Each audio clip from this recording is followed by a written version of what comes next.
Transsulfuration pathway, or also called the CBS pathway, it's how you get rid of reactive oxygen species. So that is how you make glutathione, how you make SOD, we touched on those two things already. How you get rid of sulfites. So people with defects in this pathway, the CBS gene can be like a brake. If you have a defect in that, you'll push this pathway really hard. And these are the people that have issues with sulfites. Anybody have issues with sulfites? Can't drink wine, causes them to be all red-faced, causes them to feel sick. Yep, can be the sulfites in there, can be the histamine in there. So you'll look at this pathway. You need to support this pathway. They have a deficiency in glutathione. They're not getting rid, they're producing excess sulfites, excess ammonia. So people with defects here are going to produce a lot of ammonia, especially if you have urea cycle defects. That's going to cause a lot of symptoms too, similar to peroxynitrate, though it's not going to have the ill effects of causing heart disease and necessarily causing cancer, but you're going to have a lot of achiness, fatigue, is excess ammonia production.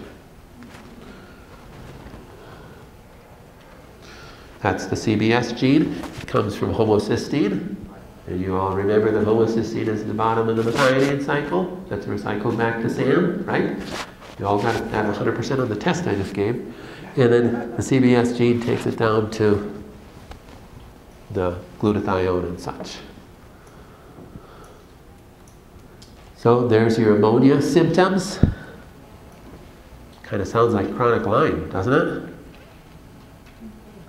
So this is where you go. So why does I have chronic Lyme? Because I have all these symptoms, right? Okay, does this bacteria and its co-infections floating around in your body, how does it actually cause these symptoms, right? Well, it causes symptoms because it affects pathways. And then excess things are made, like peroxynitrate and ammonia, and that's what's causing symptoms. Do you understand?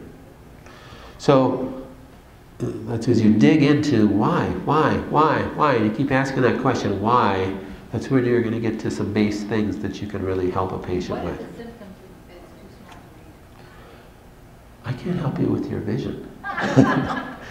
What are the symptoms? It is growth retardation. Okay, so this would be excess ammonia in a baby and such. But mainly muscular fatigue, poor coordination, just all sorts of muscle symptoms and neurological symptoms and things like that.